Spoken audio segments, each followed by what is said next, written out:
Bedena min akiye. Bi hezaran salane bedena jinan ne tenê wek pêkhateyeke biyolojîk di heman demê de wek qadeke civakî, çandî û polîtîk jî hatiye dîtin. Lê di vê dîtinê de mafê sereke ê ku teşeddüde bedena jinan hişmendiya mêrperest e. Bi sedan salane biryara ku dê jin çawa hîs bike, çawa tev bigere û çawa teşe bide bedena xwe ji aliyê mêran ve tê diyar kirin. Ev teşedayîn carna dibin navê olê de, carna dibin navê arezuya mêran de yan ji hişmendiya serdest a demê de pêk tê û ji aliyê heman hişmendiyê ve tê meşrû kirin. Hin mînakên vê hişmendiyê ku li Çîn, Myanmar, Afrika û gelemperiya cihanê dertên pêşberî me vê rastiyê ra dixin ber çavan. Her çiqas ev pêkanîn li deverên cuda û rêbazên cuda li ser jinan pêk hatibin jî xala divan pêkanînan de ya hevpar bin pêkirina mafê biryargirtinê ya jinan e. Xweşikbûn an îşkenceya sistematik. Ji sed sala dehemîn heta destpêka sed sala bîstemîn li Çînê ji bo jin bibin xwedî statûyeke baş û zêdetir wek jin bên dîtin, ji zarokatiyê ve li gor hişmendiya mêrperest teşedidin bedena xwe.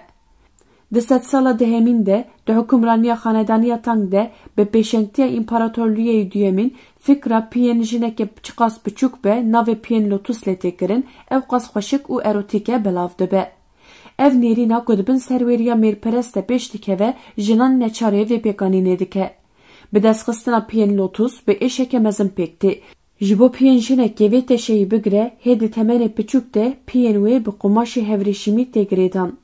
Bi demê re ji bilê tiliya mezin hemû tiliyên piyê wê û peniya wê ji forma xwe dertên û êdî tu pêkanîna wan namînin. Ji ber ku pî forma xwe winda dike, li gor girêdana bi qumaşê hevrêşîmî teşe digire. Di vê pêkanînê de êdî piyên jinan teşeya xwe ya şeklî winda dike. Jinên ku bi vê şêwazê teşe didin piyên xwe herîkêm du salan nikarin bê êş bimeşin û di berdewamiya jiyana xwe de jî vê êşê dikişînin. Lê tevî êşa ku jin hem ji aliyê fîzîkî ve hem jî ji aliyê derûnî ve dikişînin nayîne dîtin û mahkemeyên girêdayê xanedaniya Tang vê rêbazê bi qanûnekê dikin jiyana hemû jinan.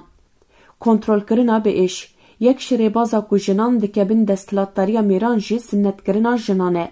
Di vê pêkanînê de mêr kontrola têkiliya zayendî ji destê jinan digirin û dikin bin tehekkuma xwe. Di vê rêbaza ku dibin navê ol an ji kevneşopiyê de pêk tê de mêr qaş û hewl didin jina paqij ava bikin. Di vê pêkanînê de vajînaya jinan tê jêkirin an jî hin caran tê dirûtin û bedena jinan tê seqetkirin. Sinetkirina jinan li Afrika, Asya û Rojhilata Navîn zêdetir bê dîtin jî penaberên ku diçin Ewropayê vê rêbazê bi xwe re dibin wirjî. Li gor daneyên neteweyên Yekbûyî ji her 20 zarokên keç yek bi xetereya pêkanîna sinetê re rûbirû ye. Ev jî tê wateya ku nêzî 4.4 milyon zarok niha dibin xetereya seqetbûna genîtal de ne. Mixabin her çiqas ji bo bidawîkirina vê rêbazê çalakî werin li darxistin û şeşê sibatê wek roja li dijî sinnetî hatibe diyarkirin jî ev xetereya li ser jinan hêjî didome. Xweşikbûne yan zincîr. Jinên kabîleya Karen a ku li Myanmarê de jî ji bo xweşikbûnê ji zarokatiya xwe ve xelekeke dikin stûyê xwe. Xelekên ku jin dikin stûyê xwe her sal tên zêdekirin. Bi demê re ji ber ku sermilên jinan tên aliyê xwar de wek ku stûyê wan dirêj bûye xuya dikin. Li gor vê kabîleyê stûyê kîjan jinê dirêjtir be ew xweşiktir e. Lê wek ku me got a dirêj dibe stû nîne. Tenê ji ber ku sermil ji têşeya xwe ya resen dertê stû dirêj xuya dike. Jinên ku van xelekan dikin stûyê xwe hem di dema razanê de zehmetiyan dikişînin hem jî her ku diçe têkiliya ku bedena xwe re datînin kêm dibe.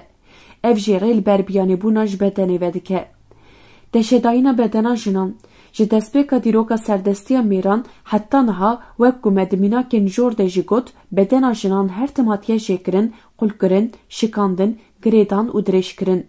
Lê di tu pêkanînan de jî îradeya jinan an jî hîs û derûniya jinan nehatiye fikrîn. Her çiqas ev rêbazên ku me li jor got hin jî ji holê re nebûne. An jî ji bo dawîkirina wan xebat bên meşandin jî ev zexta ku bi rêya bedena me li ser me tê ferskirin hêjî didome.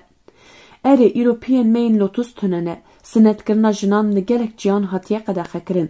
Xelekên di stûyê jinan de bûne sembolên turizmê. Lê em her yek ji xwe pirs bikin, gelo em ji aliyê bedenî û ruhî ve azadin? Bêguman dê bersiva me her yekê nabe. Îro jî dema em lê dinêrin bi filtreyên medyaya dijital, ameliyatên estetîkê, normên şeklê bedenê bedena jinan dikin xizmeta arezûyên mêran. Ev tiştên ku hatin jimartin di hin aliyan de wek pêkanînên dilxwaz bên pênasekirin jî di esasê xwe de her yek jê encama hişmendiya serdest an got hişmendiya mêrperest e. Judith Butler ji bo pênasekirina vê rewşê wiha dibêje bedena me berhema çîrokeke civakî ye. Yani tişta ku jinan pênase dike hebûna jinan nîne. Çavên serdestan an got nêrîna hişmendiya mêrperest e. Ji ber vê yekê ku Butler dibêje zayenda civakî tenê biyolojîk nîne. Avakirineke çandî ye. Bedena jinan jî di vê avakirinê de qurbana herî berbiçave. Salam albatê. Dema em ji duhtên îro dibînin ku li gelek welatan desthilatdarî hewl didin bi fermanan an got bi qanûna dîsa li gor xwe têşe bidin beden û jiyana jinan. Serokkomarê Tirkiyeyê Recep Tayyip Erdoğan di vê çarçoveyê de bi salanê bang li jinan dike ku herîkêm sê zarokan bînin dinê. Dîsa îsal wek sala malbatê diyar kir. Tu ferqa bangên ku ji aliyê serokkomarekî ve tên kirin û pêkanînên ku bi sedan salan li jinan hatine ferz kirin tune ye. Ji ber ku hemû bangên ku tên kirin bi heman armancê tên kirin, yanî ji bo bindestkirina jinan tên kirin. Dîsa hişmendiya ku jinan neçarî çarşefên reş û navmalan dikin jî xwedî heman bingehîne. Rêya çareseriyê. Rêberê gelê Kurd Abdullah Öcalan ji bo vê pergala ku jinan tenê wek amûreke arezû û zêdebûna zuriyetê dibîne red dike û wiha dibêje. Vê pergalê zû de ku şansê xwe yê guherînê winda kiriye. Ya pêwîst şoreşa jinan a ku li hemû qadan pêk were ye. Çawa ku kolebûna jinan kolebûna herî kûr be şoreşa jinan jî divê bibe şoreşa herî kûr a azadî û wekeviyê. Pêwîstî bi guherînan heye. Şoreşa jinan divê 24 saetan li dijî hişmendiya tecawîzkar têbigoşe.